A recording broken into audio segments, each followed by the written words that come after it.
Halo semuanya, rekan-rekan Ranah Suci Abadi, kita berjumpa kembali di channel My Novel. Sebelum alur ceritanya dimulai, jangan lupa subscribe dan nyalakan lonceng notifikasinya, agar tidak ketinggalan dengan update episode terbarunya. Jika suka silahkan like dan share, dan komen. Tanpa lama-lama lagi ayo, kita ke alur cerita. First Immortal of the Sword, Chapter 313. Untuk Yao seperti kura-kura cangkang lunak, mencari Dao sendiri dengan getir tidak diragukan lagi terlalu sulit. Sangat mudah untuk mengambil jalan yang salah, yang menyebabkan bencana fatal. Karena itu, Su Yi sangat menyadari mengapa kura-kura soft shell sangat memujanya. Apakah kamu tidak khawatir aku akan melibatkanmu? Kata Su Yi dengan senyum tipis. Sebelumnya, meskipun kata-kata Wei Xian menghina, dia benar tentang satu hal, di seluruh Zhou Agung, banyak orang melihatnya sebagai pertanda bencana dan tidak takut apapun selain bergaul dengannya. Kura-kura itu terdiam beberapa saat. Akhirnya, dikatakan, Yang Mulia, saya tidak akan berbohong kepada Anda. Mempelajari pencapaian Anda baru-baru ini hanya membuat saya semakin yakin bahwa Anda bukanlah kultivator biasa. Pertarungan Anda dengan si Feng Liu hari ini telah membuktikan bahwa pendapat awal saya tepat sasaran. Saat dia berbicara, tatapan Yao yang berusia 300 tahun memanas, dan suaranya bergemuruh, tegas dan tegas. Selain itu, jika saya khawatir akan mengundang bencana, saya tidak akan berbicara lebih awal. Bahkan jika aku mati membelamu, aku tidak akan menyesal. Kelompok di atas kapal menara tidak bisa menahan perasaan terharu. Siapa yang mengira kura-kura cangkang lunak dengan Yaoki yang begitu menakutkan akan memuja bocah berusia 17 tahun seperti Su Yi sedemikian rupa. Su Yi mengangguk, lalu melirik Wei Xian. Memberitahu saya kemudian, apa yang harus kita lakukan dengannya? Wei Xian sangat ketakutan, pikirannya menjadi kosong. Dia gemetar dari ujung kepala sampai ujung kaki, dan jiwanya praktis meninggalkan tubuhnya. Lututnya berdebam ke tanah saat dia membungkuk sekali lagi. Dia membuka mulutnya seolah ingin berbicara, hanya untuk perasaan ilahi Su Yi menekannya, membuatnya tidak dapat menghasilkan satu kata pun. Ekspresi kura-kura itu serius, itu menyadari Su Yi sedang mengujinya. Beberapa saat kemudian, ia berkata dengan muram, Yang Mulia, menurut pandangan saya, seseorang yang bermuka dua dan berubah-ubah tidak layak Anda menghukumnya sendiri. Jika Anda membunuhnya, itu hanya akan merusak martabat Anda. Karena itu, ia melambaikan salah satu kaki depannya yang besar dan meraih Wei Xian dari jauh, seolah-olah sedang menghancurkan seekor semut. Itu meremasnya menjadi bubur daging, dan darah mengalir dari celah di antara cakarnya. Pemandangan berdarah ini memicu serangkaian desahan dan jeritan dari para penumpang. Seluruh kapal menjadi gempar. Wen Yu Hong sangat ketakutan hingga darah terkuras dari wajahnya. Yang Mulia, ke depan, izinkan saya untuk menghukum karakter yang tidak layak atas nama Anda. Kata kura-kura dengan saleh. Sudahlah membunuh Wei Xian, bahkan jika Su Yi memerintahkannya untuk melahap seluruh menara kapal, ia akan melakukannya tanpa ragu-ragu. Su Yi menghela nafas. Penyu kecil, kamu pintar, tapi kamu kurang kebijaksanaan. Saat saya melakukan urusan saya, bagaimana mungkin saya menyibukkan diri dengan hinaan orang lain? Kura-kura cangkang lunak tertegun sebentar, lalu panik dalam hati.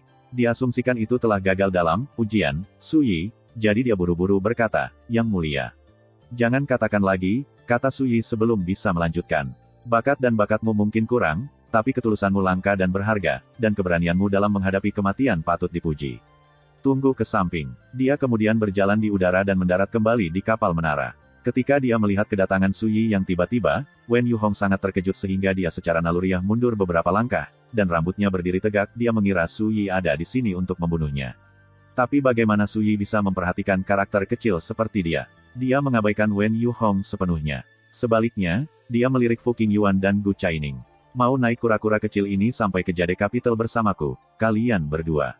Pikiran Fu Qingyuan menjadi kosong, dan dia berkata dengan linglung, sebelumnya, adik magang junior saya dan saya gagal mengenali Anda, jadi kami mengatakan dan melakukan banyak hal yang seharusnya tidak kami miliki kakak Su. Anda jangan salahkan kami, apakah kamu? Su Yi tertawa. Kamu sangat memperhatikanku. Apa maksudmu? Kamu melakukan hal-hal yang seharusnya tidak kamu lakukan. Meskipun dia mengatakan ini, Gu Chaining tidak bisa tidak berkata, Su Tuan Muda Su, Anda benar-benar tidak menyalahkan kami. Tentu saja tidak, kata Su Yi. Bagaimana, ingin terus bepergian denganku? Fu Qingyuan dan Gu Chaining saling melirik, lalu mengangguk. Keduanya sangat sadar bahwa jika mereka tetap tinggal, begitu Su Yi pergi dan Wen Yu Hong dan yang lainnya menjadi tenang, mereka pasti akan menginterogasi mereka tentang hubungan mereka dengan Su Yi. Akan sulit untuk menghindari orang lain menolak mereka dan memandang mereka dengan permusuhan. Ayo pergi. Su Yi tidak menunda. Dia melambai, dan dengan satu ayunan lengan bajunya, kekuatan tak berbentuk mengangkat mereka berdua ke udara dan ke punggung kura-kura yang jauh itu. Seandainya ada seniman bela diri lain yang menginjak punggungnya, kura-kura itu akan menganggapnya sebagai penghinaan, dan dia akan meledak dalam kemarahan. Tapi ini Suyi, jadi dia sangat senang. Ia merasa sangat diakui, dan bahkan merasakan dorongan untuk mengangkat kepalanya dan berteriak kegirangan. Bawa kami ke ibu kota Giok. Suyi dengan santai duduk. Dia harus mengakuinya, punggung kura-kura itu seperti gunung, dan jauh lebih stabil daripada kapal. Iya Pak, anggota tubuh kura-kura mulai bergerak, dan ia melesat menembus arus, membawa 3 penumpangnya. Mereka yang tersisa di kapal menara menyaksikan permainan ini dari kejauhan. Mereka semua merasa linglung, mengendarai kura-kura softshell raksasa melalui sungai Kinglan. Ini benar-benar bantalan abadi. Dia, sebenarnya tidak mengejar apa yang saya katakan sebelumnya. Wen Yuhong menghela nafas lega, tetapi pada saat yang sama, dia merasa sangat malu. Ini adalah bagaimana rasanya benar-benar diabaikan. Wash, gelombang. Kura-kura cangkang lunak berenang melintasi sungai, tidak cepat maupun lambat, semantap gunung. Sepanjang perjalanan ini, Fu Qingyuan dan Gu Chaining merasa seolah-olah mereka sedang bermimpi. Ini adalah pertama kalinya mereka menyeberangi sungai dengan cara seperti itu. Dan ketika mereka menghadapi Suyi, mereka sama sekali tidak merasa nyaman seperti sebelumnya. Mereka sekarang berperilaku dengan lapisan penghormatan tambahan yang tak terucapkan. Suyi secara alami merasakannya. Sebelum dia mengungkapkan identitasnya, mereka berdua melihatnya sebagai rekan mereka, dan mereka berbicara dengan bebas dan tanpa syarat. Sekarang setelah mereka tahu siapa dia, pada tingkat naluriah, mereka tidak lagi berani memperlakukannya sebagai anggota dari generasi yang sama. Situasi ini sangat normal. Di 9 provinsi alam liar, ketika beberapa ahli generasi tua mengembara di dunia, mereka tidak akan mengungkapkan kemampuan mereka di depan orang lain kecuali jika benar-benar diperlukan. Kalau tidak, siapa yang tahu berapa banyak nyawa yang akan mereka kejutkan di sepanjang jalan. Mengungkap terlalu banyak kekuatan hanya akan membawa gangguan dan masalah yang tidak perlu. Jadi, ketika para ahli yang mencapai kehebatan dalam kultivasi mereka melakukan perjalanan di antara manusia atau mengunjungi tempat lain, mereka akan menyembunyikan aura mereka.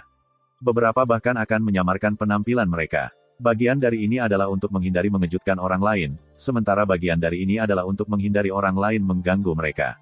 Inti dari ini adalah bahwa satu pihak seperti naga surgawi, sementara yang lain seperti semut yang merayap di tanah. Kesenjangan di antara mereka sangat besar dan tidak dapat diatasi. Ambil sekarang, misalnya, bahkan jika Suyi berusaha meredakan dan memperbaiki hubungan mereka, tidak ada yang bisa dia lakukan untuk menghilangkan kekaguman di hati mereka. Tidak mungkin mereka bisa tertawa dengan santai di depannya seperti sebelumnya. Waktu berlalu, hanya 1 jam kemudian, sebidang tipis tepian sungai muncul di kejauhan. Itu adalah pelabuhan yang luas, dengan dermaga yang terbentang sejauh mata memandang dan berlayar sepadat pepohonan di hutan. Itu adalah pemandangan yang ramai dan hidup. Kamu bisa berhenti di sini, kata Suyi. Jika mereka semakin dekat, mengingat betapa besarnya kura-kura itu, pasti akan mengejutkan orang-orang di tepi sungai. Yang mulia, itu penyeberangan Fairy Dragon Fort di depan. Setelah Anda melangkah ke pantai, ikuti jalan resmi sekitar 30 mil, dan Anda akan mencapai pas gerbang naga, kata kura-kura softshell dengan hormat. Itu berhenti, sebagian besar tubuhnya yang besar terendam, hanya 2 kaki bagian atas cangkangnya yang terlihat. Pergi melalui celah itu, dan kamu akan tiba di Jade Capital. Suyi bangkit, lalu merapikan jubahnya. Kamu sudah menjadi Yaoling, dan kamu hanya selangkah lagi untuk mengambil wujud manusia. Anda bisa mencari Tao Qingshan. Minta dia mengajari Anda seni transformasi. Jika Anda dapat mengalami metamorfosis, menjadi kultivator Yao sejati dalam waktu 3 bulan, dan masuk ke Origin Dao, kembali dan temukan saya. Saya akan mengajari Anda teknik kultivasi yang cocok. Kura-kura itu berkata dengan penuh semangat, terima kasih banyak, Yang Mulia. Aku benar-benar tidak akan mengecewakanmu. Ia tahu bahwa ia telah memenangkan tingkat persetujuan tertentu, tetapi ini masih jauh dari cukup. Hanya dengan mencapai kondisi Suyi, itu akan memenangkan pengakuan penuh Suyi. Meski begitu, kura-kura cangkang lunak itu sangat senang. Ia menyadari bahwa kesempatan untuk menerima bimbingan abadi ada tepat di depannya. Sekarang, yang harus dilakukan hanyalah memanfaatkan kesempatan ini. Benar, apakah kamu punya nama? Tanya Suyi. Apakah dia berencana memberi saya nama? Kura-kura softshell dengan paksa menekan kegembiraan dan kegembiraannya, lalu berkata, Yang Mulia, selama bertahun-tahun, orang-orang di dunia duniawi hanya memanggil saya, Raja Air Kinglan. Jika memungkinkan, saya harap Anda dapat memberi saya nama. Suyi langsung tersenyum. Tatapannya menyapu seluruh area, dan dia berkata dengan santai, kamu tinggal di sedimen sungai Kinglan, tetapi meskipun sudah bertahun-tahun bekerja keras, kamu belum mengambil bentuk manusia atau melangkah ke tepian. Meskipun bakatmu agak kurang, kamu terhubung denganku karena takdir. Ketika saatnya tiba di mana Anda mengubah dan membuktikan Dao Anda, saya tidak keberatan memberi Anda nama Taois. Nama Taois. Kura-kura berkata dengan semangat, saya tidak akan mengecewakan Anda, Yang Mulia. Fu Qingyuan dan Gu Chaining saling memandang. Keduanya bingung. Itu hanya nama Taois. Apakah pantas untuk begitu bahagia? Keduanya bukan pembudidaya sejati. Mereka tidak mengerti betapa berartinya tindakan menganugerahkan nama Taois itu. Nama itu tidak hanya mewakili harapan si pemberi kepada si penerima, itu juga merupakan bentuk pengakuan dan perlindungan. Ini terutama benar dalam ortodoksi tingkat puncak kuno. Ada ritual khusus untuk memberi seseorang nama Taois, dan aturannya sangat ketat. Itu membutuhkan diskusi dan negosiasi sebelumnya dari yang kuat dan berpengaruh sebelum bisa dilanjutkan. Dari siapa seorang murid menerima nama Taois mereka bahkan dapat memengaruhi prospek mereka. Tentu saja, pembudidaya biasa-biasanya hanya memberikan gelar mereka sendiri. Biasanya, ini adalah cara pamer. Keputusan Su Yi untuk memberi kura-kura itu nama Taois bukan karena dia berencana untuk mengambil magang, dia hanya ingin memberi kura-kura status, pengakuan, dan perlindungan. Ini hanyalah cara untuk memberitahu dunia luar bahwa kura-kura itu berada di bawah proyeksi Su Xuanjun, itu saja.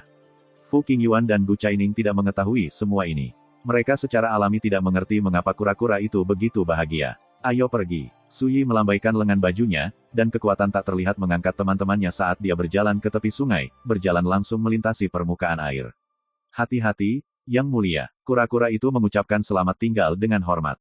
Ketika melihat Su Yi tiba dengan selamat di pantai, itu menatapnya dengan enggan untuk terakhir kalinya. Kemudian, ia menenggelamkan kembali seluruh tubuhnya yang besar, berbalik, dan berenang. Direncanakan untuk mencari Tao Qingshan dan membuat persiapan untuk menjalani metamorfosis. Pada hari itu, Su Yi bentrok dengan wakil pemimpin sekte pedang naga tersembunyi di Sungai Qinglan. Pada akhirnya, yang terakhirlah yang melarikan diri dengan malu. Bahkan tunggangannya terbunuh. Pada hari yang sama, Su Yi mengendarai kura-kura softshell sampai ke penyeberangan feri Dragon Fort dan memasuki batas kota Kekaisaran Zhou Agung, ibu kota Giok. Ini adalah hari ke-15 bulan keempat. 19 hari tersisa sampai rencana perjalanannya ke perkebunan keluarga Su. First Immortal of the Sword, Chapter 314. Tepi sungai dilapisi dengan pohon willow. Saat itu tengah hari, tepat pada titiknya, dan terik matahari menggantung di atas kepala. Di kejauhan, penyeberangan feri Dragon Fort penuh dengan kapal. Mereka penuh sesak, dan pengembara sebanyak ikan mas di sungai.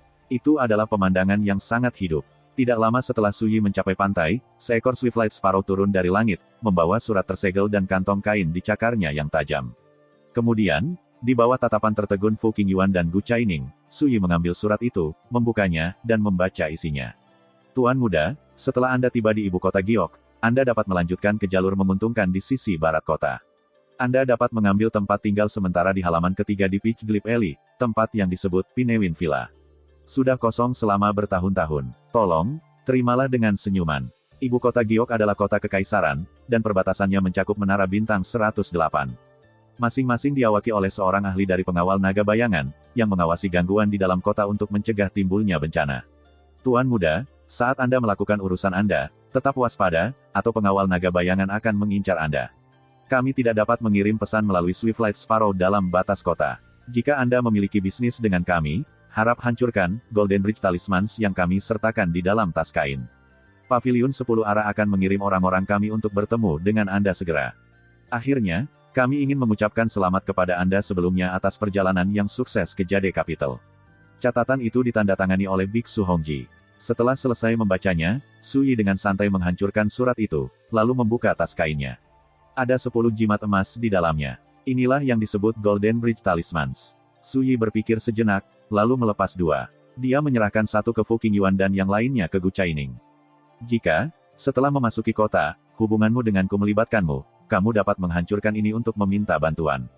Sebelum mereka bisa menjawab, dia menekan mereka ke tangan Fu Qingyuan. Terima kasih banyak, Tuan Muda. Fu Qingyuan dan Gu Chaining saling memandang. Mereka tersentuh, dan sangat berterima kasih. Mereka tidak akan menduga bahwa keberadaan tinggi seperti Su Yi akan mempertimbangkan keselamatan mereka pada saat seperti ini. Su Yi tersenyum dan berpikir dalam hati, jika Paviliun 10 arah tahu aku telah memberikan 2 jimat jembatan emas mereka begitu saja, aku ingin tahu apa yang akan mereka pikirkan. Dia berani menjamin bahwa, jika Fu Qingyuan dan Gu Chaining benar-benar meminta bantuan, Paviliun 10 arah tidak akan menolak. Kalau begitu mari kita berpisah di sini. Selamat tinggal. Dengan itu, Su Yi berbalik dan pergi. Dia selalu seperti itu, dia benci menyeret keluar selamat tinggal. Mereka menyaksikan sosok Su Yi yang tinggi dan kurus menghilang ke kejauhan, lalu entah kenapa menghela nafas lega, seolah terbebas dari tekanan yang sangat besar. Jelas bahwa mereka sama sekali tidak santai saat bepergian dengan Su Yi di belakang kura-kura softshell raksasa. Mereka telah dilindungi dan gelisah sepanjang waktu. Tetapi ketika mereka benar-benar berpisah, meskipun mereka merasa lega, mereka juga merasa melankolis. Ini adalah pria seperti makhluk abadi yang jatuh, seseorang yang bisa mereka pandangi tetapi tidak pernah bisa dijangkau. Kakak magang senior, aku tidak akan menduga bahwa seseorang seperti Suyi akan berhenti untuk mempertimbangkan apakah dia melibatkan kita atau tidak. Benar-benar tidak terduga, kata Gu Chaining. Matanya berbinar seperti batu permata, dan dia terdengar senang. Ini adalah sikap seorang ahli sejati. Mungkin, hanya mereka yang memiliki kemurahan hati seperti itu yang dapat memperoleh pencapaian Dao yang begitu tinggi dan tidak dapat dipahami. Fu Qingyuan juga merasa emosional. Tak lama kemudian, mereka berdua dengan hati-hati menyimpan jimat jembatan emas mereka, lalu melanjutkan perjalanan menuju pelabuhan. Di tengah jalan, mereka mendengar suara dari sungai. Qingyuan, Chaining, kalian berdua tiba di sini dengan sangat cepat. Anda bahkan mengalahkan kami di Dragonford Ferry Crossing. Mereka kemudian melihat sebuah feri mendekat dari kejauhan. Sekelompok orang berdiri di geladak. Pemimpin mereka adalah pria yang sudah mulai beruban, tua tapi sehat dan hangat dengan jubah lengan lebar. Dia tampak setinggi gunung dan setenang kolam yang dalam. Ini tidak lain adalah tetua dari Akademi Starcliff, Pu Yi. Paman bela diri, Fu Qingyuan dan Gu Chaining melambai.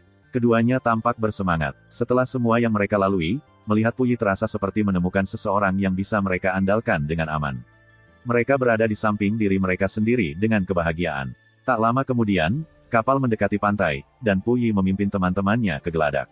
Ayo pergi. Jika kita pergi sekarang, kita akan mencapai ibu kota Giok menjelang senja, kata Pu Yi sambil tersenyum.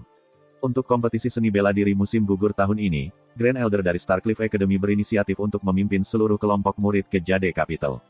Fu Qingyuan ragu-ragu, lalu berkata dengan suara rendah, "Marsial Paman, ada sesuatu yang harus aku laporkan. Bisakah kita berbicara secara pribadi?" Pu Yi tercengang, tapi dia mengangguk. "Ikut denganku." Dia kemudian memimpin Fu Qingyuan ke hamparan pohon willow yang jauh dan berkata dengan hangat, "Ada apa? Apakah sesuatu terjadi di sepanjang jalan?" Fu Qingyuan menarik napas dalam-dalam, merasa agak gelisah. "Marsial Paman, adik magang juniorku dan aku mungkin telah menyebabkan bencana." Dia menundukkan kepalanya, tidak berani menatap tatapan Pu Yi. Pu Yi merajut alisnya. "Jangan takut, katakan saja yang sebenarnya." Fu Qingyuan tidak berani menyembunyikannya. Dia menceritakan keseluruhan cerita, mulai dari pertemuan pertama mereka dengan Suyi, termasuk semua yang terjadi di kapal menara. Ketika dia menjelaskan bagaimana Suyi mengungkapkan identitasnya, Fu Qingyuan merasa bersalah. Akibatnya, dia bahkan tidak menyadari saat ekspresi Pu Yi berubah. Penatua agung yang dia andalkan dan hormati sekarang menatapnya dengan aneh. Ketika dia menggambarkan bagaimana Suyi naik ke langit dan bentrok dengan si Feng Liu di atas sungai Qinglan, Pu Yi tidak bisa menahan diri untuk tidak menghirup udara dingin, dan ekspresinya berubah secara dramatis. Tuan Muda Su sudah menjadi cukup kuat untuk memaksa si Feng Liu melarikan diri. Hati Pu Yi bergetar. Ketika Fu Qingyuan melihat reaksi ini, dia hanya merasa lebih bersalah, dan ekspresinya dipenuhi rasa malu. "Marsial Paman, aku tidak akan pernah menduga bahwa pemuda yang kita temui secara kebetulan adalah seseorang yang menakutkan di luar imajinasi. Seandainya aku tahu," Pu Yi tidak bisa menahan tawa dan menyela. "Anak bodoh. Bagaimana Anda bisa menyebut ini, menyebabkan bencana? Anda jelas-jelas kebetulan mendapatkan keberuntungan yang sangat besar." Ah! Fu Qingyuan langsung bingung. Dan di sini dia mengira Grand Elder akan mengutuknya. Siapa yang mengira hal semacam itu tidak akan terjadi? Atau bahwa tetua agung akan memuji dia sebagai gantinya? Kamu masih terlalu muda, kata Pu Yi dengan sedih. Di mata para kultivator sejati, kesempatan untuk berkenalan dengan Su Yi adalah kekayaan 3 kehidupan, tidak, sesuatu yang tidak bisa kamu peroleh dengan akumulasi pahala karma selama 8 kehidupan. Ini, Fu Qingyuan merasa semakin bingung. Dia hanya tidak mengerti. Bukankah tetua agung khawatir mengetahui Su Yi akan melibatkan kita? Ingat, banyak orang sekarang melihat Su Yi sebagai pertanda bencana. Pu Yi berpikir sejenak. Dia kira-kira bisa menebak apa yang dipikirkan Fu Qingyuan. Tapi kemudian, itu masuk akal. Mungkin ini terjadi justru karena Anda dan adik magang junior Anda masih muda dan bertindak berdasarkan kebenaran. Mungkin watak muda Anda adalah alasan Tuan Muda Su bersedia bepergian dengan Anda. Untuk sesaat, dia tidak bisa tidak iri pada mereka berdua. Perlu dicatat bahwa dia telah memeras otaknya untuk mencari cara menjalin hubungan dengan Su Yi. Pada akhirnya, hanya melalui bimbingan Musi mereka telah membentuk aliansi, memungkinkan Pu Yi untuk bergabung dengan Kam Su Yi. Siapa yang mengira bahwa junior seperti Fu Qingyuan dan Gu Chaining bisa, hanya mengandalkan disposisi baik mereka, cukup beruntung untuk bepergian bersama Su Yi. Ketika dia membandingkan dirinya dengan mereka, Pu Yi hanya bisa meratap. Marsial Paman, sebelum dia pergi, Tuan Muda Su memberi kami masing-masing jimat batu giok. Dia berkata bahwa jika bisnisnya melibatkan kita dapat meminta bantuan dengan menghancurkan jimat. Saat dia mengatakan ini, Fu Qingyuan mengeluarkan jimat yang dia terima. Dia baru saja akan melewatinya ketika Puyi buru-buru berkata, "Cepat, singkirkan. Tuan Muda Su memberimu itu, bagaimana mungkin Anda bisa mengungkapkannya dengan enteng?" Meskipun dia mengatakan ini, dalam hati, dia hanya bisa menghela nafas. Apakah keberuntungan benar-benar menguntungkan orang bodoh? Bukankah Suyi terlalu memperhatikan keduanya? Sesuatu tiba-tiba terpikir oleh Puyi, dan dia bertanya, "Benar, di mana Tuan Muda Su?" Fu Qingyuan buru-buru menjawab, "Dia pergi belum lama ini. Mungkin kira-kira selama yang dibutuhkan untuk menyeduh secangkir teh." Puyi merenung sejenak, lalu berkata, "Jangan bicarakan ini dengan orang lain. Sebentar lagi, beritahu Chaining juga, kalian berdua tidak boleh mengungkapkan jimat giok yang diberikan Tuan Muda Su kepada siapapun." Fu Qingyuan dengan sungguh-sungguh setuju. Puyi tersenyum dan menepuk pundaknya, tatapannya tiba-tiba lembut. "Qingyuan, tidak peduli peringkat apa yang kamu capai dalam kompetisi seni bela diri musim gugur yang akan datang, aku bersedia menerimamu sebagai murid tertutupku. Apakah kamu mau?" Fu Qingyuan langsung senang, dan dia buru-buru setuju. "Tentu saja aku bersedia." Puyi mengangguk puas. "Ayo pergi. Kami akan berkumpul kembali dengan yang lain, lalu melanjutkan ke ibu kota Giok." Dalam hati, dia sudah merencanakan langkah selanjutnya. "Ketika saya sampai di Jade Capital, pertama, saya akan menghubungi Mountain Subduing King. Kemudian, kita dapat menemukan kesempatan untuk mengunjungi Suyi bersama." Perhatian bangsa hampir seluruhnya terfokus pada Jade Capital. Semua orang tahu bahwa ketika Suyi tiba, dia akan membawa badai besar bersamanya. Pada saat seperti ini, sebagai anggota kubu Suyi, bagaimana mungkin dia tetap tidak terlibat? Gerbang-gerbang naga. Ini adalah salah satu dari 4 gerbang di luar Jade Capital. Itu adalah garis pertahanan pertama mereka, dan melindungi perbatasan kota. Dindingnya setinggi 1000 kaki dan seluruhnya terbuat dari batu yang diresapi dengan bahan spiritual cair. Dindingnya juga merupakan titik tumpu dari sebuah formasi besar. Ada desas-desus bahwa ketika formasi beredar, gerbang-gerbang naga akan menjadi formasi pembunuhan yang sangat menakutkan, itu cukup untuk mengancam bahkan Dewa Bumi. Saat ini, ada kerumunan orang yang ramai di luar jalur gerbang naga. Mereka sudah membentuk barisan panjang. Dan para penjaga yang berkompeten dan bertampang kuat ditempatkan di kedua sisi jalur gerbang naga. Bahkan ada seorang pria parubaya perkasa berjubah coklat berdiri di atas tembok setinggi 1000 kaki. Dia memiliki pedang di punggungnya, dan tatapan dinginnya menyapu barisan orang. 10 hari yang lalu, jenderal terkenal dari Zhou Agung yang ditempatkan di jalur gerbang naga, Qilian Jue, menerima dekrit kekaisaran. Perintahnya adalah membuat setiap orang terakhir yang melewati gerbang menjalani pemeriksaan menyeluruh. Rupanya, banyak mata-mata dari Great Wei dan Great Qin telah mencoba memasuki ibu kota akhir-akhir ini, dan mereka tidak punya pilihan selain meningkatkan keamanan mereka. Su Yi juga mengantri. Dia tidak menyangka dia akan menemukan sesuatu seperti ini hanya mencoba memasuki Jade Capital. Lanjut, tak lama kemudian, giliran Su Yi. Seorang prajurit berbaju besi berat mendekat membawa setumpuk potret. Dia melihat Su Yi dari atas ke bawah, membandingkannya dengan gambar. Su Yi memperhatikan bahwa gambar-gambar itu termasuk campuran pria dan wanita. Mereka jelas orang-orang yang dicurigai oleh Zhou Agung sebagai mata-mata asing.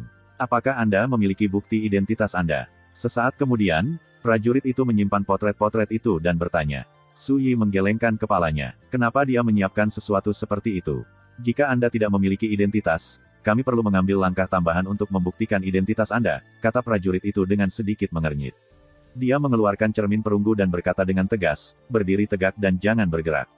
Saat dia berbicara, dia mengangkat cermin ke udara dan mengarahkan permukaannya ke Su Yi. Permukaan reflektif halus langsung melonjak dengan cahaya spiritual berkabut. Tapi satu tarikan waktu kemudian. Bang! First Immortal of the Sword, Chapter 315.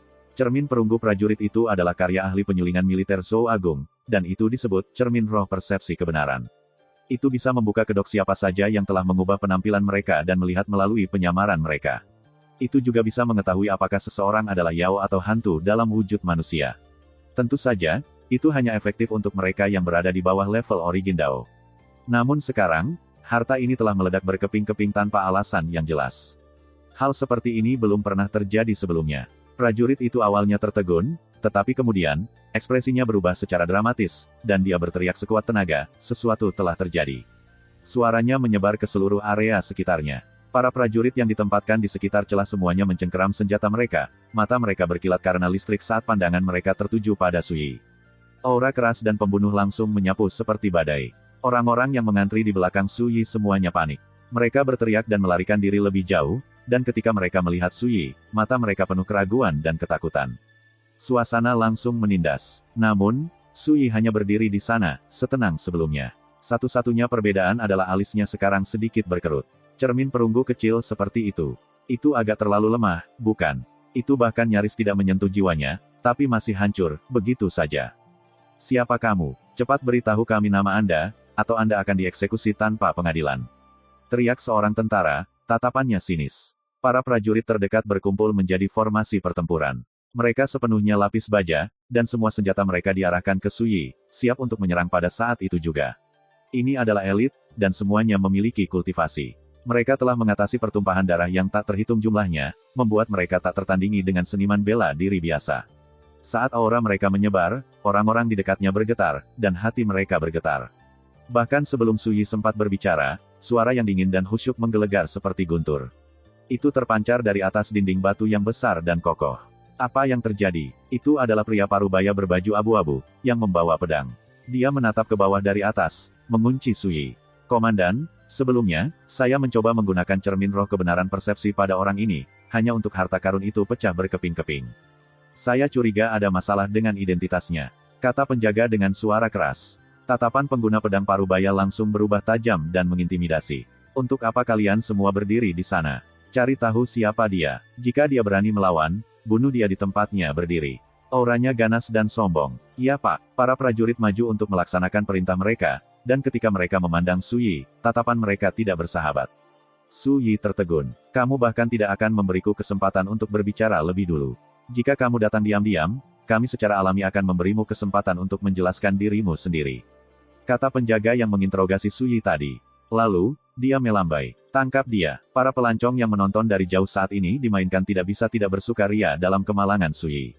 Pemuda itu benar-benar bodoh. Apakah dia benar-benar berpikir dia bisa mengacaukan jalan melalui banyak lapisan keamanan Dragon's Gate Pass? Bukankah itu hanya mencari kematian? Ledakan. Para prajurit menyerang, mengelilingi Suyi dan menekannya. Tatapan Suyi tenang. Dia memilih untuk mengantri untuk menghindari gangguan, tapi sekarang, tampak jelas bahwa itu tidak mungkin. Lupakan, aku akan menerjang terus, pikir Suyi. Dia berdiri di sana, tak bergerak. Ini membuat beberapa orang menganggap dia ketakutan, terlalu takut untuk melawan. Dua penjaga yang ganas memimpin, menyerbu ke arahnya untuk menahannya. Ledakan, ledakan. Kerumunan menyaksikan dengan bingung ketika kedua penjaga itu menyerang. Suyi hanya berdiri di sana, namun keduanya terbang kembali dan terbanting ke tanah. Darah bocor dari ketujuh lubang wajah mereka saat mereka mulai kejang.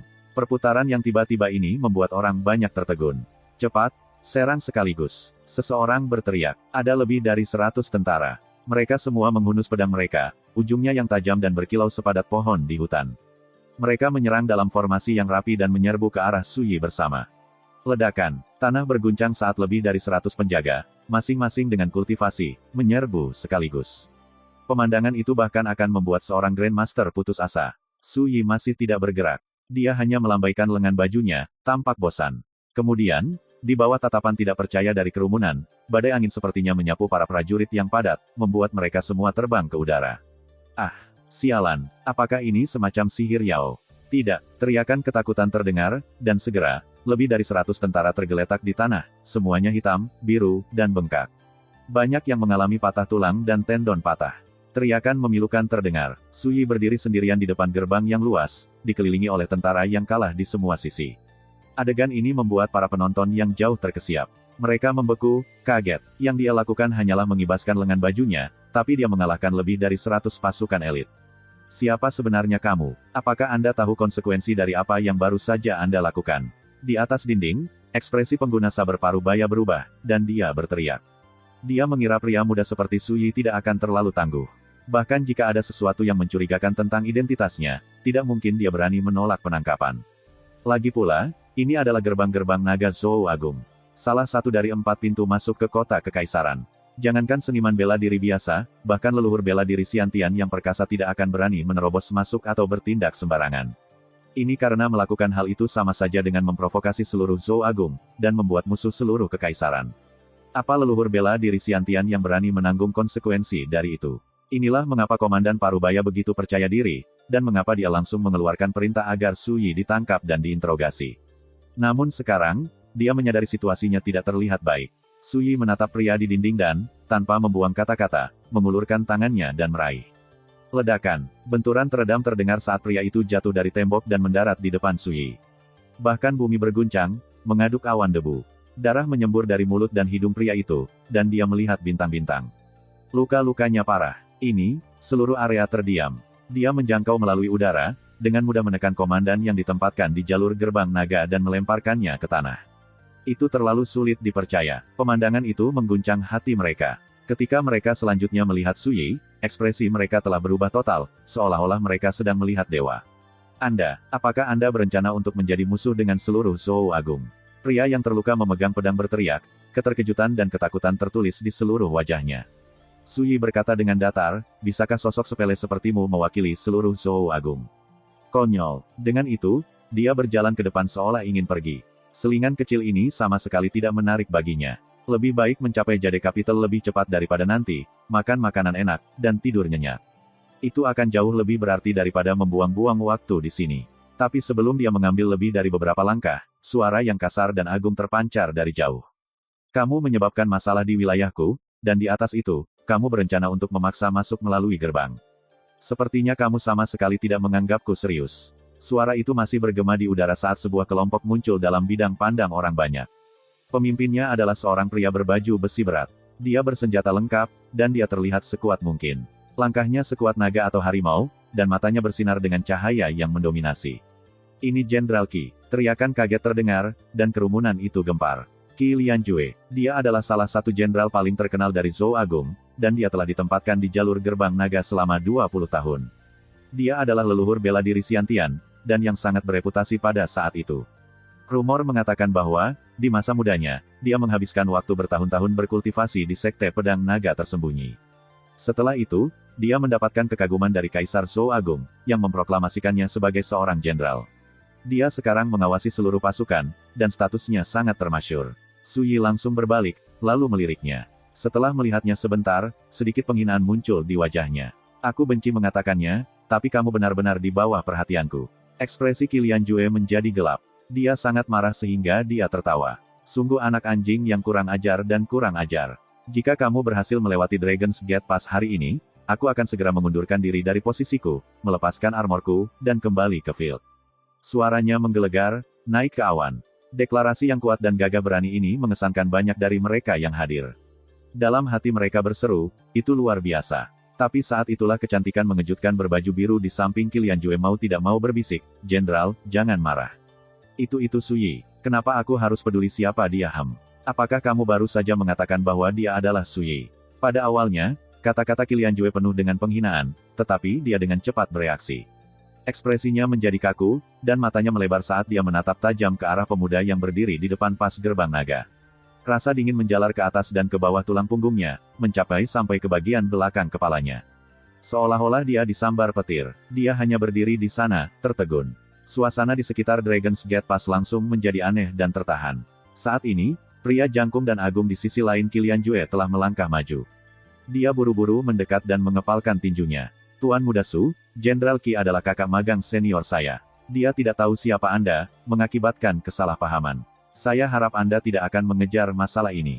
Saat dia berbicara, butir-butir keringat dingin terbentuk di alisnya. Ini tidak lain adalah Chang Guoke, seorang murid dari sekte pedang naga tersembunyi. Wanita cantik di sampingnya, tentu saja, adalah King Jin. Melihat Su Yi sekarang, ada ekspresi konflik di wajahnya yang cantik dan cantik. Dia dan Chang Guoke tidak akan pernah menduga bahwa mereka akan bertemu Su Yi di sini, apalagi mereka akan menghadapi insiden seperti itu. Su Yi. Jadi, dialah yang membunuh salah satu dewa bumi Qin besar. Dia adalah Su Yi itu. Sementara itu, para penonton yang jauh tidak termasuk kekurangan seniman bela diri, yang kini sedang gempar. Ketika mereka menyadari siapa Su Yi, mereka benar-benar terpana. Ini adalah sosok yang mempesona, seseorang yang mengguncang seluruh bangsa. Sekarang, disinilah dia, sudah berada di jalur gerbang naga. Pria yang telah dilempar Su Yi ke tanah, serta para prajurit yang terpencar akhirnya mengerti. Wajah mereka pucat, dan mereka berteriak dalam hati. Bagaimana mungkin mereka tidak mendengar tentang Su Yi?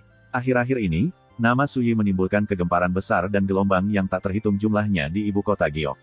Menghadapi sosok tak tertandingi yang telah membunuh banyak raja dan bahkan dewa bumi, semua pikiran balas dendam yang tersisa menghilang dalam kepulan asap. Mereka bahkan merayakan bahwa mereka masih hidup. Lupakan, mari kita akhiri masalah ini di sini.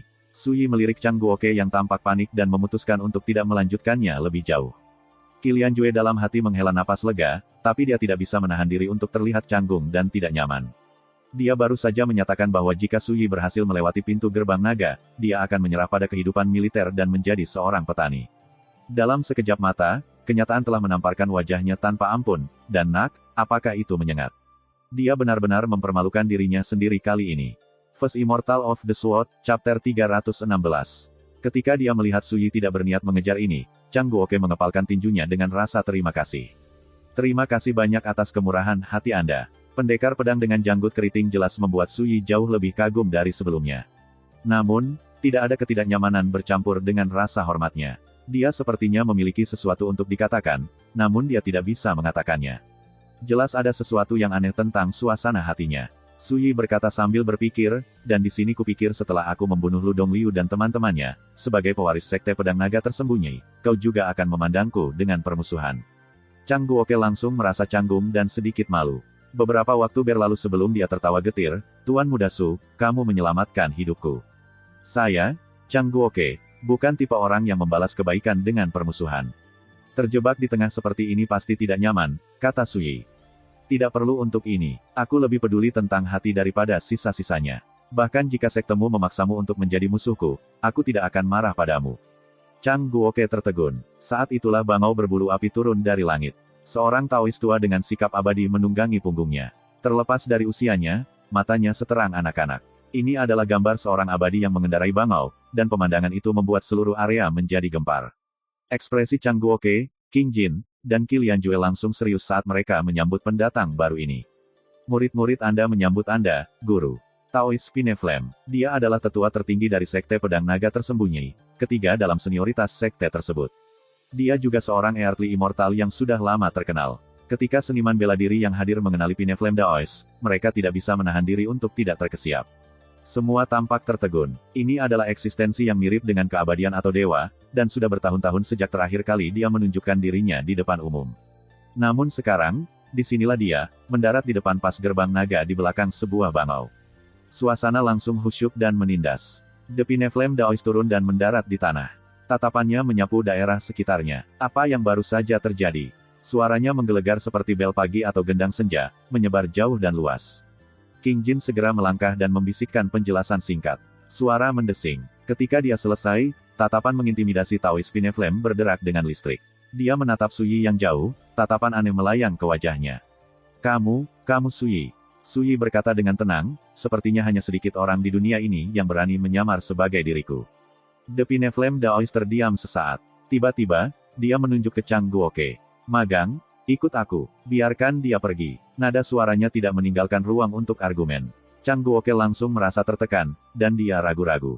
Suyi berkata, lanjutkan. Ingat apa yang saya katakan, saya lebih peduli tentang hati daripada sisa-sisanya. Wajah Chang Guoke dipenuhi rasa malu. Dia merendahkan suaranya dan berkata, Tuan Muda Su, kamu menyelamatkan hidupku. Aku benar-benar tidak akan pernah melupakan kebaikanmu. Dengan itu, dia berbalik untuk pergi. Tidak mematuhi perintah tuannya akan membuatnya tidak setia, tetapi berselisih denganku akan bertentangan dengan kebenaran. Dia benar-benar di tempat yang sulit, Suyi berpikir sendiri. Untungnya, dia bukan tipe orang yang melupakan bantuan. Cukup, saat dia berpikir, Suyi berbalik dan berjalan melewati pintu gerbang naga. Dari awal sampai akhir, Taois Pineflem hanya menonton dengan dingin. Dia tidak berusaha untuk menghentikannya. Para penonton tidak bisa membantu tetapi merasa aneh. Kabar bahwa Suyi telah membunuh Lu Dongliu dari sekte pedang naga tersembunyi telah lama mengguncang seluruh Zhou Agung. Tidak ada yang mengira bahwa Taois Pineflem akan membiarkan Suyi pergi dengan begitu mudah. Yang mengejutkan mereka, tidak ada adegan seperti itu yang terungkap. Hanya setelah sosok Suyi menghilang sepenuhnya dari pandangan, Chang Guoke dan King Jin menghela nafas lega. Keduanya sudah lama berkeringat dingin, mereka khawatir satu kata yang salah akan memprovokasi tuan mereka untuk menyerang. Hanya Qilian Jue yang sepertinya mengerti. Tuan, apakah Anda berencana untuk membiarkan Suyi memasuki ibu kota Batu Giok sehingga kepala keluarga Su dapat merawatnya sendiri? Namun, Taois Pineflem menggelengkan kepalanya dan menghela nafas. Saya baru saja menerima kabar bahwa 2 jam yang lalu, wakil pemimpin sekte si Feng Liu bentrok dengan Suyi di atas sungai Qinglan, hanya untuk Suyi membunuh tunggangannya dan membuatnya mundur dengan malu. Rambut kerumunan berdiri tegak, dan mereka saling memandang dengan kaget. Si Feng Liu adalah dewa bumi yang telah menguasai niat pedang dan memiliki segala macam seni rahasia. Bahkan dia terpaksa melarikan diri dari Su Yi. Siapa yang tidak terkejut mendengar ini? Baru sekarang mereka mengerti mengapa Pineflame Daoist tidak ikut campur. Dia tidak yakin dia bisa menang. Yakinlah, sekarang bocah itu telah mencapai ibu kota Giok, dia pasti akan menemui bencana yang fatal.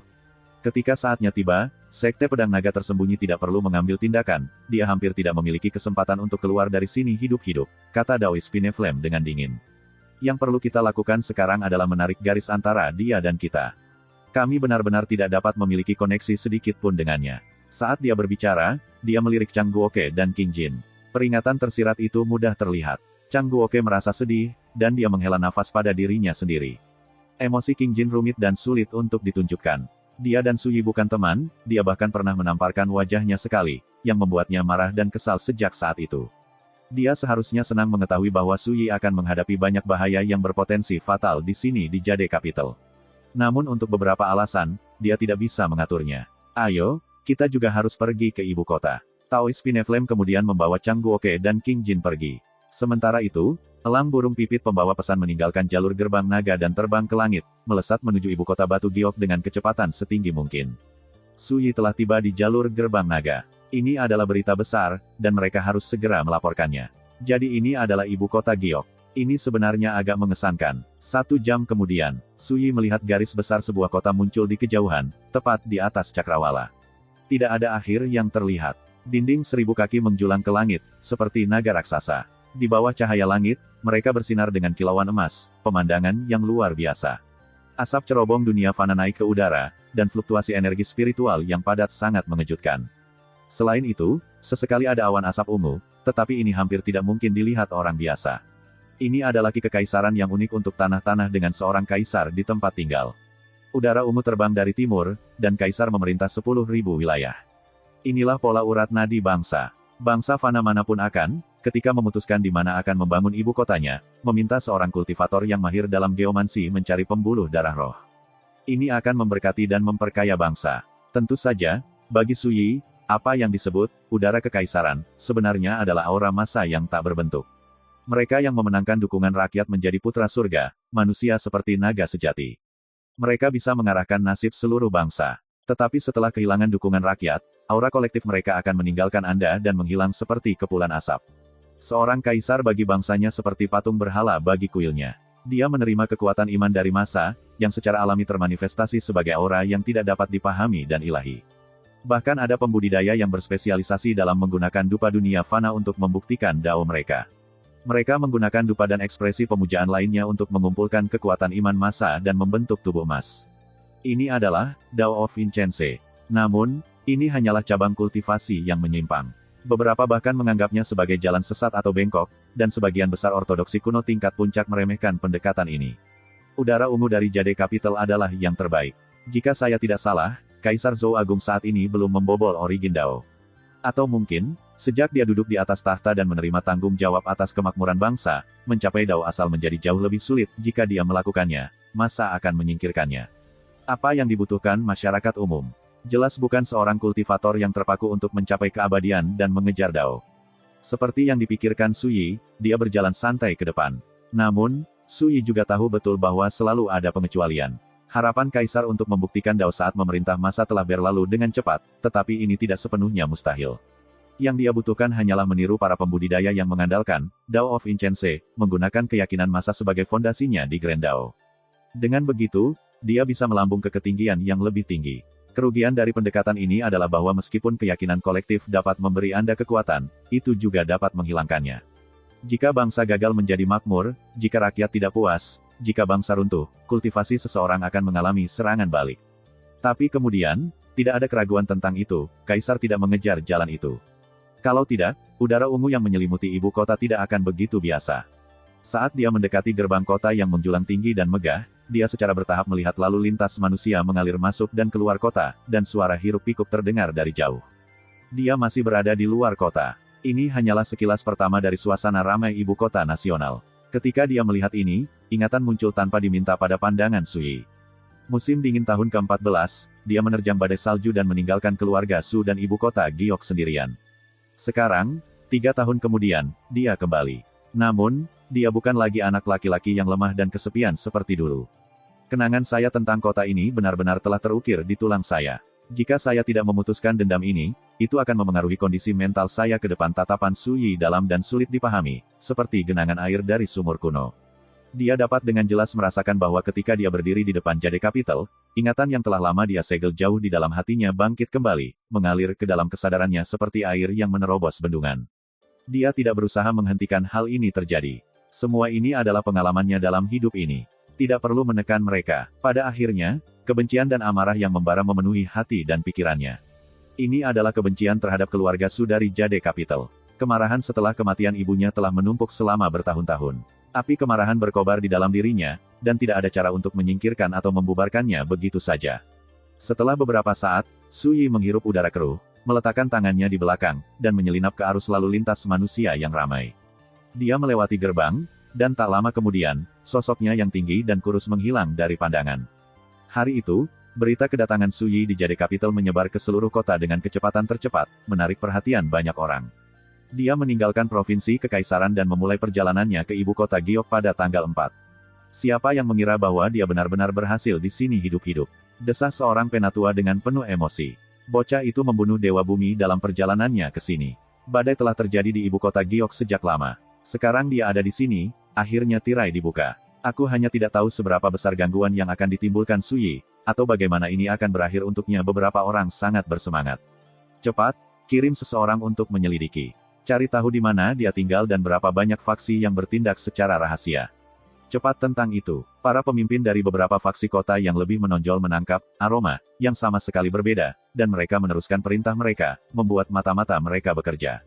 Saat kegelapan turun, cahaya senja bersinar seperti api. Jauh di dalam istana kekaisaran. Kamu baru saja tiba di Jade Capital, tapi kamu sudah membawa badai ke kota. Mengesankan, Su Yi, Kaisar Zhou Agung duduk di atas singgasananya. Dia mengenakan jubah lengan lebar, dan rambutnya yang panjang tergerai di belakang punggungnya. Dia meletakkan laporan intelijen rahasia yang baru saja dia terima di atas meja di sampingnya dengan suara keras. Kemudian, dia bangkit dari singgasananya, pandangannya sedalam samudera, dan menghadap pintu masuk aula. Sampaikan perintahku, mulai hari ini, pengawal naga bayangan harus terus mengawasi pergerakan Su Yi. Aku sebenarnya agak ingin melihat berapa banyak ombak yang bisa dia bangkitkan di Jade Capital. First Immortal of the Sword, Chapter 317. Keluarga Su. Halaman payung hijau. Su Hongli memegang toples berisi potongan permainan di satu tangan. Dengan yang lain, dia memasang papan Go. Sepotong demi satu, bola bali hitam dan putih memenuhi papan. Mereka secara bertahap mencapai jalan buntu. Dia bermain Go melawan dirinya sendiri, dan sangat menikmatinya.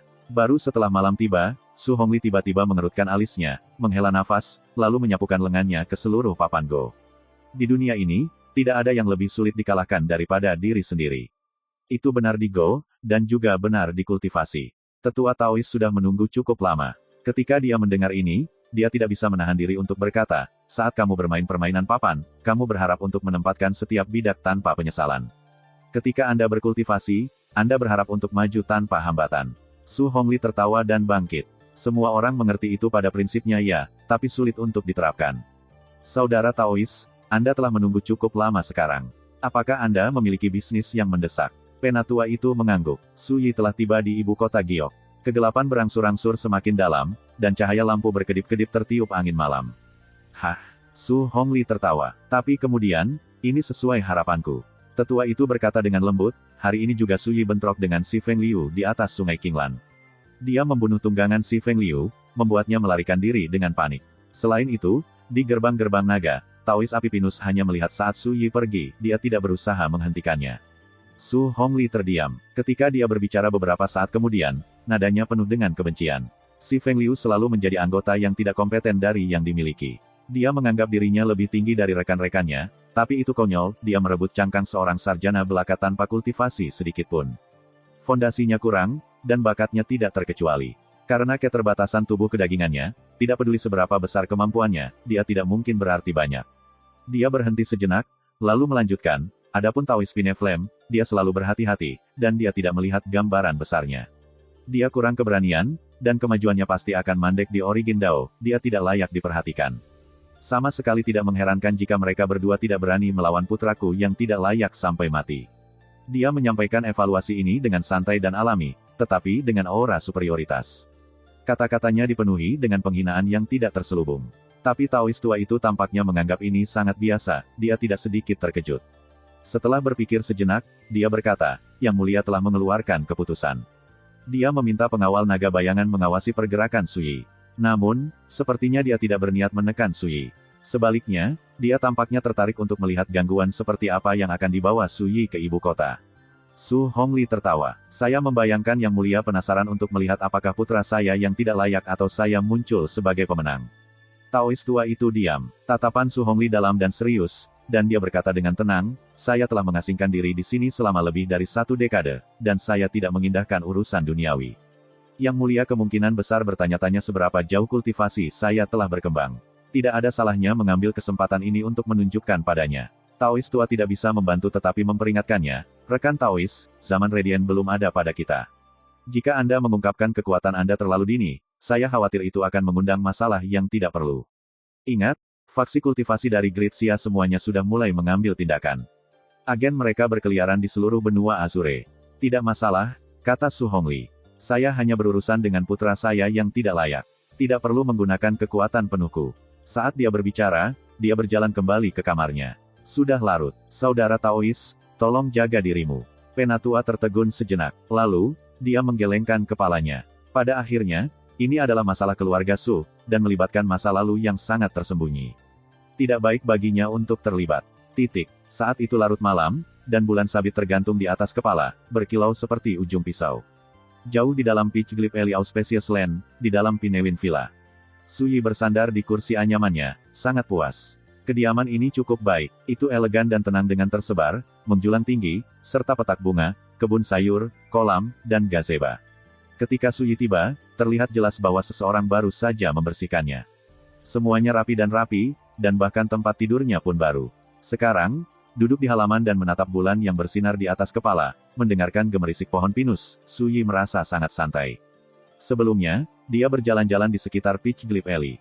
Dia menemukan sebuah restoran kecil tua yang sederhana, di mana dia makan semangkuk sup mie jeroan domba yang mengepul, 2 kati daging sapi berbumbu, sepiring kacang rebus, dan 1 porsi ikan asap. Dia juga meminum sebotol anggur beras tanpa filter yang dibuat sendiri oleh pemiliknya.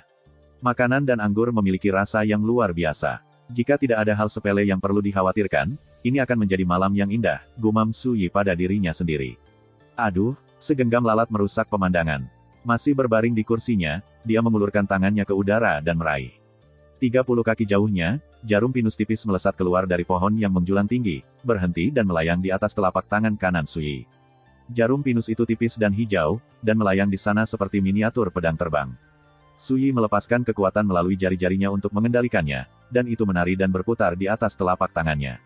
Pergi, Suyi melambaikan lengan bajunya. Bang! Jarum pinus melesat ke udara seperti pedang mini. Itu masih terbang di udara ketika terbelah, potongan-potongan itu terbang ke arah yang berbeda. Sekitar 300 kaki dari Pinewin Villa, dekat gerbang utama tempat tinggal lain, seorang pria yang tampak seperti pengemis meringkuk di sudut, tertidur lelap dan mendengkur. Kilatan cahaya hijau melintas, menusuk pipi kirinya dan mengukir lubang berdarah seukuran sulaman. Sangat menyakitkan sehingga, pengemis itu berdiri, ekspresi kesakitan di wajahnya.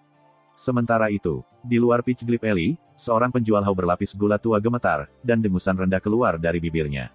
Sekarang ada sebatang jarum pinus hijau yang tertanam di lehernya. Sekitar 100 kaki darinya, di atap gedung lain, seorang wanita berseragam militer berteriak dan terhuyung-huyung.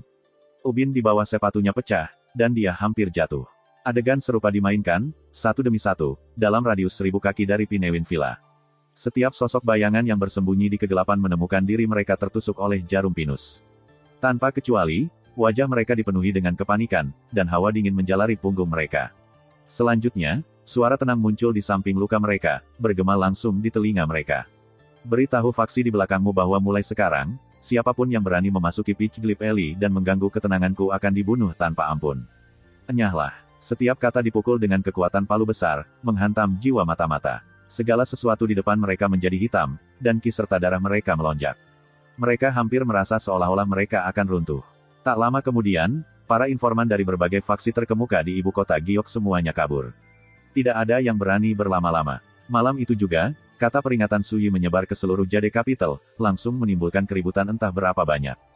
Villa Pinewin. Jika saya seorang Grandmaster tingkat kelima, saya dapat menggunakan 5 unsur dao cahaya spiritual, didukung oleh indera ilahi saya, untuk mengubah bunga dan daun menjadi pedang terbang dan membunuh musuh dari jarak 1000 kaki. Tapi sekarang, yang bisa saya lakukan hanyalah memberikan sedikit kerusakan yang dangkal, dan bahkan kemudian, hanya sedikit. Kekuatanku jelas tidak cukup. Suyi mengetuk sandaran tangan kursi rotan dan tenggelam dalam pikirannya. Tidak ada keraguan tentang hal itu, kabar kedatangannya di Jade Capital sudah menyebar, menarik perhatian banyak faksi terkemuka. Tapi kemudian, Suyi sebenarnya tidak khawatir tentang apapun. Jika ada yang cukup buta untuk datang mencari masalah, dia tidak keberatan membunuh mereka saja. Hari ini adalah hari ke-15 bulan keempat. Aku akan mengunjungi keluarga Su dalam 19 hari. Itu waktu yang cukup untuk membawa kultivasi saya ke puncak alam Grandmaster tingkat kelima. Saya hanya ingin tahu apakah Su Hongli sudah siap atau belum. Suyi menatap ke langit malam, menatap bulan dan bintang. Malam di Jade Capital tidak berbeda dengan malam di tempat lain. Pada akhirnya, ini masih hanya bangsa biasa. Setelah beberapa saat, Suyi bangkit. Dia berencana untuk kembali ke kamarnya dan berkultivasi untuk sementara waktu. Tapi saat itulah dia tiba-tiba berputar dan melirik ke gerbang utama halaman. Seolah-olah dengan persetujuan yang tak terucapkan, saat Suyi melirik, suara dingin dan halus yang mengingatkan pada lagu Oriole terdengar. Rekan Taois Su, saya datang di tengah malam. Tolong jangan tersinggung. Setiap kata seperti gemerincing mutiara di piring batu giok, enak didengar. Suyi duduk kembali ke kursi anyamannya dan berkata dengan santai, naik ke atas tembok. Suara di luar halaman terdiam. Tak lama kemudian, sesosok halus memanjat dinding dan mendarat dengan lembut di tanah. Dia adalah seorang wanita muda dengan pakaian seputih salju, dengan pedang di punggungnya. Rambut hitamnya diikat ke belakang menjadi kuncir kuda kasual dan diikat dengan benang merah, memperlihatkan wajah kecil yang anggun dan indah. Dia tinggi dan ramping, dan kulitnya yang lembut berkilau. Labu anggur kuning tergantung di pinggangnya. Selain dari tali yang dia gunakan untuk mengikat rambutnya, dia benar-benar tanpa hiasan, tapi dia memiliki kecantikan yang terpahat secara alami dan pembawaan yang anggun. Dia berdiri di bawah pohon pinus, diterangi oleh bintik-bintik sinar bulan yang mengalir melalui jarum-jarumnya. Dia seperti kecantikan abadi, luar biasa dan menyendiri secara transenden. Mata Suyi bersinar karena terkejut. Wanita muda itu berdiri di halaman, seperti begonia yang menundukkan kepalanya. Dia diam di bawah sinar bulan. Siapa yang berani menyatakan kecantikannya tanpa celah? Suyi tidak punya pilihan selain mengakuinya, wanita muda yang datang menelepon di tengah malam adalah kecantikan yang langka dan tiada taraf. Selain itu, dia memiliki aura yang khas dan halus tentang dirinya. Jika orang biasa melihatnya, mereka mungkin salah mengira dia sebagai kecantikan abadi dari sebuah lukisan. Tentu saja, yang benar-benar membuat Suyi tertarik adalah aura wanita muda itu. Itu sangat berbeda dari orang biasa. Saat Suyi menilai wanita muda berjubah putih itu, dia mengevaluasinya. Matanya yang cerah jernih seperti kolam jernih, dan mereka bersinar dengan sedikit cahaya aneh. Tak lama kemudian, dia langsung menyapanya. Yue Shichan menyapamu, rekan Daois Su. Suyi tiba-tiba mengerti. Apakah kamu Raja Featherflow yang legendaris? Dia ingat siapa dia. Dari 9 Raja Non-Zhou, dia tidak diragukan lagi adalah yang terbesar. Orang-orang dari Zhou Agung menghormatinya sebagai seorang jenius yang tak tertandingi, tipe yang hanya muncul sekali dalam 1 milenium. Dia pernah berkelana ke Wei besar, sendirian kecuali pedangnya, lalu mengalahkan 9 leluhur bela diri Xiantian Wei besar berturut-turut. Namanya mengguncang kedua negara, menyebar ke seluruh negeri. Dia juga pernah berkelana ke wilayah paling berbahaya di Great Zhou, Gunung Heavenfall. Di sana, dia membunuh 12 Raja Yao. Dia tak terkalahkan dan tak terhentikan. Di Zhou Agung, Raja Featherflow, Yue Shichan, adalah sosok legendaris. Sebuah legenda. Kamu merayuku. Anda jauh lebih layak menyandang gelar, rekan Taois. Lagi pula, bahkan jika Anda mencari di seluruh benua Azure, Anda akan menemukan beberapa Grandmaster lain yang mampu membunuh Dewa Bumi, kata Yue Shichan, nada suaranya lembut dan tenang. Di bawah sinar bulan, sosok anggunnya tampak ilusi dan halus. Suyi tersenyum, lalu berkata dengan penuh minat, sudahlah. Kenapa kau datang menemuiku larut malam begini? Yue Shichan berkata dengan terus terang, aku telah mendengar banyak tentangmu akhir-akhir ini, dan aku penasaran. Saya ingin menyaksikan sikap Anda sendiri, jadi saya memutuskan untuk mengunjungi Anda. Suyi tertegun. Dia datang ke sini larut malam hanya untuk melihatku sekilas. First Immortal of the Sword, Chapter 318. Suyi berkata, siapa yang tahu berapa banyak mata yang menonton Villa Pinewin ini saat kita berbicara? Apakah kamu tidak takut mereka akan salah paham? Yue Shichan berkata dengan lembut, rekan Taois, kamu berani datang ke sini sendiri. Yang kulakukan hanyalah datang ke sini untuk menemuimu. Selain itu, apa perlunya takut akan kritik orang lain? Su Yi tersenyum. Wanita ini agak menarik. Dia menunjuk ke bangku batu di samping. Duduk. Tapi Yue Chan menolak. Aku sudah melihatmu, jadi sudah waktunya aku pergi. Benar, saya agak menantikan pertempuran Anda dengan Su Hongli pada yang keempat. Dengan itu, dia menghilang dalam sekejap, seperti seberkas cahaya ilusi yang mengalir. Su Yi mengangkat alisnya. Dia berani mengatakan dengan pasti bahwa Yue Chan benar-benar datang untuk melihat dia, dan dia tidak punya tujuan lain. Setelah dia pergi, Su Yi tenggelam dalam pikirannya. Sebelumnya, dia merasakan aura yang benar-benar tak terduga yang berasal dari pedang kuno di punggung Yue Chan. Itu bukanlah kekuatan yang menakutkan, juga tidak terlihat seperti semacam harta karun misterius. Sebaliknya, itu tampak seperti makhluk hidup. Mungkinkah pedang kunonya menyembunyikan roh pedang? Su Yi mengelus rahangnya, sedikit penyesalan di matanya. Yue Chan tidak memiliki permusuhan untuknya. Kalau tidak, dia bisa saja mencoba menggunakan akal sucinya untuk menyelidiki misteri pedang kunonya. Tubuh Ning Xihua menyimpan kekuatan misterius yang tersegel, Musi memiliki kilin blood jade pendant miliknya. Si Feng Liu hampir pasti dirasuki, dan pedang kuno Yue Chan menyembunyikan rahasia yang dalam. Dilihat dari ini, tampaknya mereka yang berdiri di puncak Zhou Agung masing-masing menyembunyikan rahasia. Bagaimana dengan Su Hongli? Apa dia kerasukan juga? Kegelapan tumbuh semakin dalam. Su Yi bangkit dan berjalan ke kamarnya. Seperti kebiasaannya, dia berkultivasi sebelum berbaring dan tertidur lelap. Namun, malam ini, dia bermimpi. Dia berada di ruangan yang gelap dan lembab, hanya diterangi oleh cahaya lampu yang redup dan berbintik-bintik. Seorang wanita kurus duduk di sana, cahaya lilin menyinari wajahnya, juga kulitnya yang pucat dan hampir transparan. Dia kurus, dan dari waktu ke waktu, dia batuk-batuk. Namun, setiap kali dia melihat Su Yi, matanya dipenuhi rasa kasihan dan sayang. Su Yi baru berusia 4 tahun. Dia duduk di bangku tinggi, semangkuk mie diletakkan di depannya. Kaldunya encer, dengan hanya sedikit sayuran berdaun matang untuk menambah rasa. Meskipun mie mengepul panas, rasanya hambar. Wanita itu menatap langsung ke arah Su Yi dan berkata dengan lembut, "Yier, hari ini adalah hari ulang tahunmu. Kamu masih sangat muda, tapi aku khawatir aku tidak bisa menunggu lebih lama lagi. Ada beberapa hal yang harus kuberitahukan padamu. Anda harus selalu mengingatnya. Apakah kamu mengerti?" Su Yi mengangkat wajah kecilnya. "Bu, apa yang ingin kamu katakan padaku?" Wanita itu mengacak-acak rambutnya, pinggiran matanya sedikit merah. "Nanti, saat aku tidak ada, kamu harus menjaga dirimu baik-baik. Tidak peduli bagaimana orang lain memperlakukan Anda harus melakukan apapun untuk hidup. Apakah kamu mengerti?" Su Yi yang berusia 4 tahun mengangguk dengan tegas. Wanita itu menghela nafas pahit, ekspresinya bergerak dan sedih. "Aku telah melibatkanmu. Jika bukan karena saya, Anda tidak perlu menderita seperti ini." Saat dia berbicara, matanya berkaca-kaca, dan air mata menetes di wajahnya. Su Yi yang berusia 4 tahun bangkit dan menyeka air matanya, hatinya sakit. "Bu, mengapa kamu menangis? Saya tidak menderita. Saya akan melakukan apa yang Anda katakan. Saya akan menjaga diri saya sendiri, dan saya akan terus hidup, jadi Anda juga harus menjaga diri sendiri. Nanti, aku akan meminta ayah untuk mengobati penyakitmu, dan..." Wanita itu tersenyum, tampak bersyukur saat dia memeluk erat Su Yi yang berusia 4 tahun. Dia bergumam, "Yier, aku benar-benar ingin melihatmu tumbuh." Suaranya secara bertahap memudar. Su Yi yang berusia 4 tahun tidak tahu apa yang sedang terjadi, tetapi dia tiba-tiba menyadari bahwa meskipun dia masih memeluknya, ibunya secara bertahap menjadi semakin dingin. Sampai akhirnya, dia seperti es batu.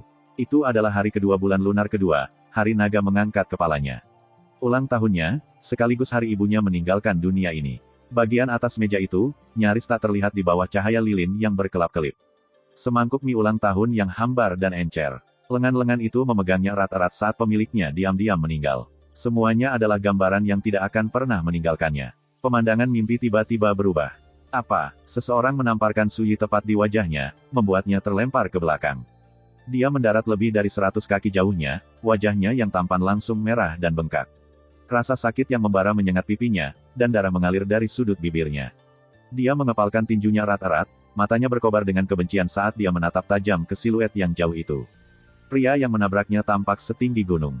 Dia mengenakan jubah ungu bersulam naga, dan tatapannya dingin dan acuh tak acuh.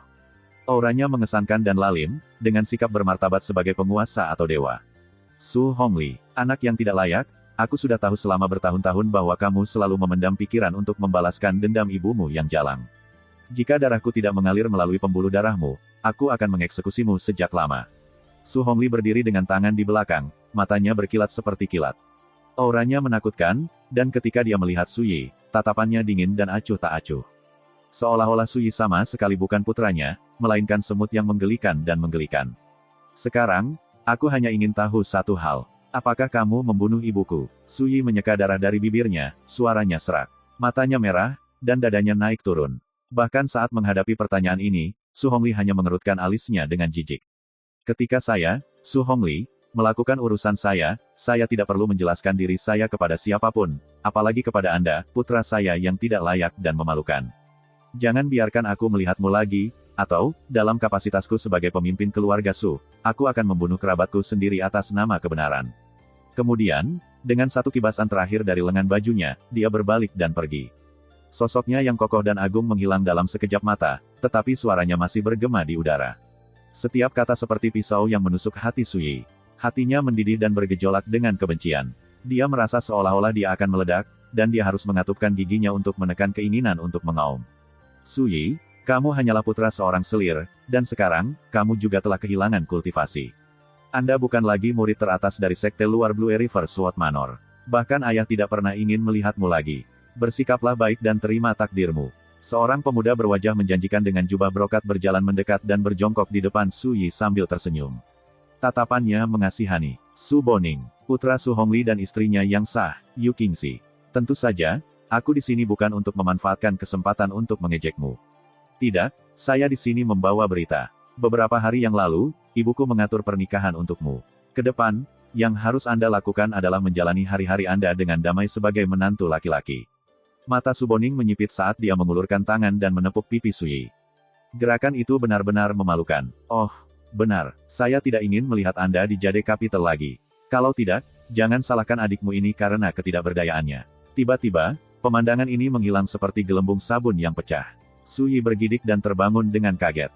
Ketika dia membuka matanya dan melihat pemandangan kamarnya yang familiar, dia tidak bisa menahan nafas panjang dari udara keruh. Ya, dia baru saja bermimpi, tetapi semua hal itu benar-benar terjadi padanya. Suyi duduk di tengah kegelapan, rasa dingin yang tak terduga di kedalaman tatapannya. Seolah-olah mimpinya telah membalikkan aliran waktu. Hidupnya berkelebat di depan matanya, pemandangan berlalu begitu saja seperti pemandangan yang dilihat dari belakang kuda yang berlari kencang. Semua ini adalah masa lalu, tetapi Suyi sangat menyadari bahwa ini adalah efek dari obsesi. Seperti iblis batin, pagi keesokan harinya, langit baru saja cerah sebelum guntur bergemuruh di atas kepala, dan hujan turun deras. Namun, waktu yang cukup untuk menyeduh secangkir teh berlalu sebelum hujan berhenti lagi. Sepertinya musim panas, ketika cuaca berubah seperti wanita yang berubah-ubah. Suyi bangun pagi, mandi, mengikat rambutnya dengan jepitan kayu, dan meninggalkan Villa Pinewin dengan payung kertas minyak. Dia berjalan keluar dari Pine Glyph Alley, lalu menyewa kereta kuda, menuju ke utara di sepanjang Auspicious Land. 1 jam kemudian, gerbong berhenti di gerbang kota utara. Suyi keluar dari gerbong, mengeluarkan sekeping emas, dan memberikannya kepada pengemudi. Tunggu di sini. Kemudian, ketika pengemudi kereta menjadi gila karena senang, dia pergi sendiri. Di utara ibu kota Giok, ada punggung bukit yang disebut Pegunungan Doa Hijau. Satu-satunya kesan Suyi tentang mereka berasal dari saat dia berusia 4 tahun. Setelah ibunya, Ye Yufei, meninggal dunia, sekelompok pelayan membawanya ke sini untuk menguburkannya di salah satu pegunungan doa hijau. Wosh, gelombang. Begitu dia tiba, hujan turun lagi. Tirai tebal hujan memercik ke pepohonan dan rerumputan. Suyi membuka payung kertas minyaknya dan, hanya mengandalkan ingatan masa kecilnya yang tidak jelas, terus maju.